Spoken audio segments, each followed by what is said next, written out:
Yeah, today we're going into a case that's, well, deeply unsettling. It involves a killer who got one of the strangest nicknames out there, the Weepy Voiced Killer. Yeah. Yeah, imagine this. A killer commits these terrible acts, and then almost immediately he calls the police, not bragging, but actually crying, apologizing, giving them all the details. It's this really disturbing pattern we're looking at happening in the Twin Cities back in the 1980s. So our goal here is to trace how the investigation unfolded, try to get inside the psychology of those calls, and remember the people whose lives were tragically affected. Let's start at the beginning. New Year's Eve, 1980. St. Paul, Minnesota. We have Karen Pirhatek. She's a 20-year-old university student out celebrating. The club closes at 1 a.m. Her friends look around, and she's gone. Turns out Karen left alone, pretty drunk, still had a drink in her hand, no jacket, out into the snow. She ends up alone in an alley, and then a man in the car spots her. Clearly drunk, freezing, no coat. He pulls over, offers her a ride. Karen, well, with the alcohol and the cold, she gets in. Fast forward about 2 hours, it's 3 a.m. The police get this phone call. It's the first time they hear this weepy voice. They're directed to a manufacturing shop, and there they find Karen.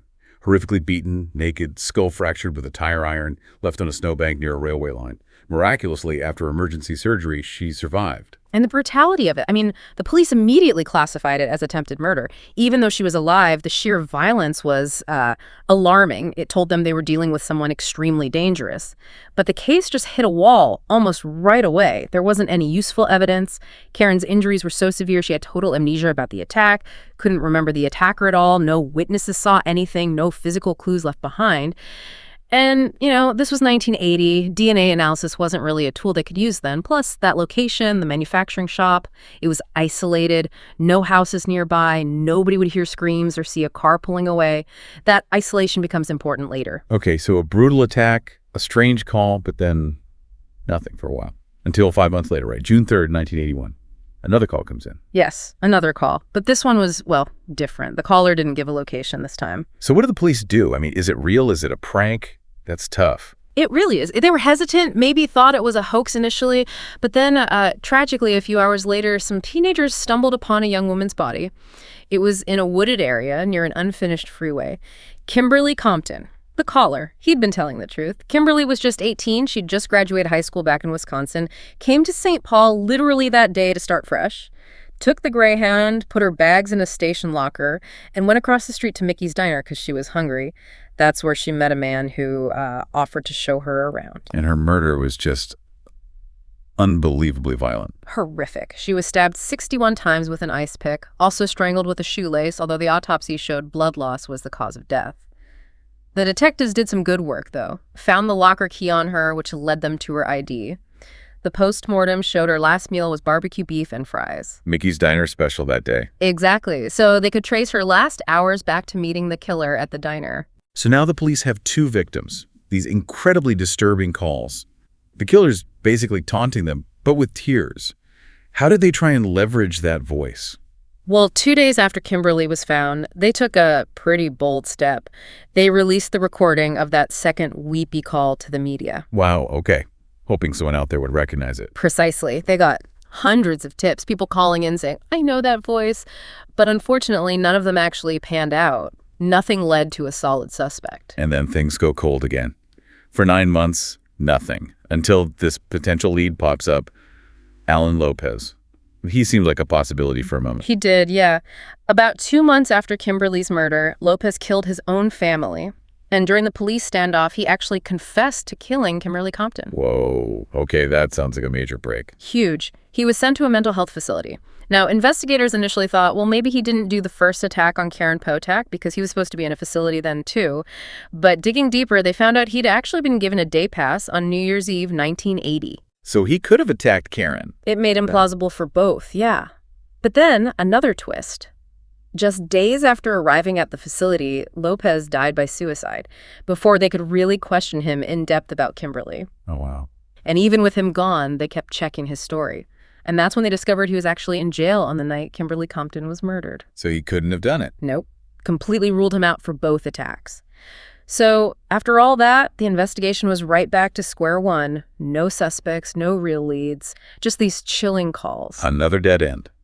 6 months pass. Then, August 6, 1982, call number 3. Same weeping voice, confessing again. And the very next day, they find another victim. Barbara Simons, 40 years old, stabbed over 100 times. The killer tried to dump her body in the Mississippi River, but she got caught up in some river growth near the bank. And this time there was a witness, or close to it. Almost. Police tracked Barbara's last known movements to a bar she'd been at that night. A waitress there remembered her. She said Barbara told her just before leaving, "I hope this man is nice. He's given me a ride home." She was leaving with a man. And the waitress got a look at him. She did. Maybe something felt off, but she made a point of noticing the guy Barbara left with. That waitress turned out to be crucial, didn't she? Absolutely key. Police showed her stacks of mugshots, over 100 possibles with prior convictions, and she picked one out, Paul Michael Stefani. Paul Michael Stefani. What did they know about him at that point? Well, he was 38. He had a record, including aggravated assault, and significantly, he had a documented history of mental health issues. That immediately caught their attention. Because of the calls, the weeping, the remorse. Exactly. That pattern, extreme violence, followed by these tearful, seemingly remorseful confessions, it suggested something complex psychologically. Maybe, some kind of internal conflict, or possibly even a performance, a way to manipulate or seek attention. It definitely fit with someone potentially having serious mental health struggles. And there was another connection, wasn't there? Something physical. Yes, a very chilling one. Investigators discovered Stefani used to work at a manufacturing company very close to where Karen Pirhatek, the first victim, was found. So he knew the area, knew it was isolated. Strongly suggested he knew it was a good place for an attack, that it wasn't just random. It pointed towards some level of planning, at least in choosing the location. Okay, so they have a suspect, a witness ID, a history, a location link. Yeah. What's the next move? Surveillance. They put Stefani under 24-hour secret surveillance immediately. They needed more concrete evidence to link him directly. But things didn't quite go to plan. How so? The very next day, August 21st, 1982, Stefani gets in his car, drives off. The surveillance team follows, but they lose him. They lost him. Just like that. Yeah, they didn't know if he'd spotted them, if he was being deliberately evasive, or if it was just, bad luck, a wrong turn. But he was gone. And that same night, things escalate again. Tragically, yes. Stefani drives over to Minneapolis, to the red light district. He picks up Denise Williams, a 19-year-old prostitute. They agree on a price, $40 up front, $60 later at his place. So she goes with him. She does, but after they leave his apartment, he offers to drive her back, and that's when Denise gets scared. He starts taking weird turns, going down these dark, unlit streets, heading away from the district she knew. Denise knew the area well. She'd been working the streets since she was 13. She knew all the shortcuts. This route felt wrong. She must have been terrified. Big guy, strange route. Absolutely. She starts looking around the car, desperate for anything she could use to defend herself if needed, and she spots an empty glass bottle rolling around on the floor. Smart thinking. She formulates a plan right then. If Hugh tries anything, she's grabbing that bottle, smashing it over his head, and running for her life. And did he? Try something. He did. He pulls onto this quiet, dark, dead-end road, stops the car, turns to her, pulls out a screwdriver, and stabs her right in the stomach. Oh, my God. But Denise reacts instantly, just like she planned. Grabs that bottle, smashes it with everything she has right over Stefani's head. Did it stop him? It cut him badly on the cheek. He started bleeding heavily. Some even got in her eye, making it hard for her to see. But he kept stabbing her in the stomach. She's hitting him with the broken bottle, fighting desperately. She manages to wrench the car door open and falls out onto the road. Stefani falls out right on top of her, still stabbing. This is horrific. Did anyone here see anything? This time, yes. Unlike the Pirhatek attack site, this wasn't totally isolated. There were houses nearby. A man named Doug Paynon was asleep with his window open. He heard the screams. Thank God. He ran outside, saw Stefani on top of Denise, stabbing her repeatedly. He could even hear the screwdriver, cracking against bone. Doug yelled as Stefani ran towards them, grabbed Stefani. He intervened. Yeah, incredible bravery. It distracted Stefani just long enough. Stefani swung the screwdriver at Doug, but Doug backed off, ran inside, and called 911. Stefani knew the police were coming. He jumped back in his car and sped off. And Denise, did she make it? She did. It's unbelievable. 15 stab wounds, a punctured liver, a collapsed lung, but she survived. Just incredible resilience. Absolutely incredible. What a terrifying ordeal. So Stefani flees injured. What happens next? Yeah. Another call. Another call came in, yes. But this one was completely different from the others. How so? No weeping. No weeping, no confession, no remorse at all. It was Stefani himself calling for medical help. He had severe injuries to his head and his cheek from the bottle. Ah, so the police connected immediately. Instantly. Suspect under surveillance gets lost. An hour later, a woman is attacked in a specific way. The attacker is injured in a specific way. And now their suspect is calling for medical help for those exact injuries Denise described inflicting. The pieces just clicked into place. Perfectly. They showed Denise Williams' mugshots too, hundreds of them. And just like the waitress with Barbara Simons, Denise picked out Paul Michael Stefani. So they arrest him. They arrest him, charged him with the attempted murder of Denise Williams. And during questioning, an officer puts the Weepy Voiced Killer case file on the table. How did Stefani react? He got very agitated, didn't confess to those, but he did say, very forcefully, "You're not going to pin those on me." Interesting. So denial about the earlier cases, but clearly rattled. What happened at the trial?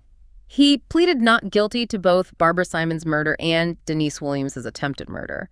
The prosecution brought in voice analysis experts. Could they match his voice to the tapes? They said the voices were strikingly similar, but because the tapes were, weeping and distorted, and the comparison was to his normal speaking voice, they couldn't make a 100% positive match scientifically. It wasn't quite the slam dunk they hoped for from the experts. But they had other witnesses for the voice, right? They did. They brought his ex-wife to the stand, his sister, even a neighbor. They played the tapes in court. And all three positively identified the weeping voice as Paul Michael Stefani. His sister actually broke down crying on the stand, saying, "Yup, that's my brother." Wow, that must have been powerful testimony for the jury. Extremely powerful. Between the witness IDs, the physical evidence from the Denise Williams attack, the circumstantial links like his workplace, the evidence was really overwhelming. He was found guilty. What was the sentence? 58 years in prison for the murder of Barbara Simons and the attempted murder of Denise Williams. Now, here's an interesting point, legally speaking. The St. Paul police who handled the Karen Pirhatek and Kimberly Compton cases were convinced Stefani was their guy for those two. All the evidence pointed to him. But they didn't charge him for those. Why not? They made a strategic decision. They figured, look, he's got 58 years. He's almost certainly going to die in prison anyway. Prosecuting him for the other two cases would take significant time, resources, money. Resources they felt were better used pursuing active cases, trying to catch other criminals still out there. That makes sense from a practical standpoint, I guess. But what about justice for Karen and Kimberly? Knowing he was never formally convicted for what he did to them. And that's the crux of the debate. It's a really tough call prosecutors sometimes face. You balance the need for efficient resource allocation against the principle of achieving official justice and closure for every single victim and their family. There's no easy answer, and you can argue it both ways. It highlights a real complexity in the justice system. So Stefani goes to prison, serves his time. Well, starts serving his time. Right. 12 years pass. Then, in 1997, he gets diagnosed with terminal skin cancer. Doctors tell him he has less than 2 years left. And around that time, he reaches out. He does. He asks to speak with the St. Paul police again. Doesn't say exactly why, but they agree to meet with him. So they go to the prison. What did he want? He wanted to confess to everything. Everything, including Pirhatek and Compton. Every single crime he was suspected of. The assault on Karen Pirhatek, the murder of Kimberly Compton, the murder of Barbara Simons, the attempted murder of Denise Williams. He laid it all out, apparently providing details that confirmed his guilt. Wow, a deathbed confession, essentially. Closure, finally, for those cases. It seemed that way, but then he kept talking. There was more. He confessed to a fifth murder, one the police had never even linked to him. Another victim. Her name was Kathleen Greening. She was 33. Her death happened back in July 1982, right between Kimberly Compton's murder and Barbara Simons. It had been ruled an accident at the time. How did she die? A friend found her face up in a full bathtub. It seemed like a tragic accident, maybe a fall or a medical issue in the bath. And Stefani confessed to murdering her. He admitted he drowned her. This was totally different from his other known attacks, the method, and crucially, there was no weepy phone call afterwards. Police had never suspected him for Kathleen's death. Did they find anything to back up this confession? They went back through the cold case file for Kathleen Greening, and buried in the old evidence logs from her apartment, they found her address book. In it, an entry for Paul S. with Stefani's phone number. Unbelievable. Hiding in plain sight all along. It really shows how meticulous police work, even years later reviewing old files, can suddenly connect dots. And it highlights that serial offenders don't always stick to one rigid pattern. Sometimes those variations mean victims get overlooked until, well, something like a final confession brings them to light. So he confessed to 5 crimes in total. Assault, 3 murders, 1 attempted murder. Then what? He passed away in prison not long after from the skin cancer, June 12, 1998. He was 53 years old. He took whatever other secrets he had with him, but at least he confessed to the known attacks before he died. What a case. This deep dive really shows a predator who was, operating right there among people, using these bizarre emotional calls that gave this really unsettling window into whatever was going on in his head. And it absolutely does. And it also highlights the sheer determination of the investigators who pieced it together despite the challenges, the unbelievable bravery of the women who survived his attacks, and those difficult, complex decisions the justice system has to make when facing this kind of, frankly, calculated cruelty, the damage done to the victims, their families. It's immeasurable, even when justice is eventually served. So, thinking about all this, the big question that hangs in the air is, were those weeping calls genuine remorse? Was he truly tormented by what he did in those moments after the attacks? Or was it all an act, part of some twisted game, maybe driven by psychosis, maybe just pure evil? What do you think that means for how we understand killers like him? That's the question that lingers, isn't it? Trying to untangle motive, remorse, compulsion. It's incredibly difficult. Was it a fleeting moment of humanity or just another layer of manipulation? We might never know for sure. It definitely leaves you thinking about the complexities of human darkness. Well, that's all the time we have for this deep dive. We hope you found this exploration of the Weepy Voiced Killer case compelling. If you appreciate this kind of in-depth look at true crime stories, please do consider giving us a like, share this with anyone you think might be interested, and subscribe to our channel, Horror Docs, for more content like this. Thanks for joining us. We'll see you next time.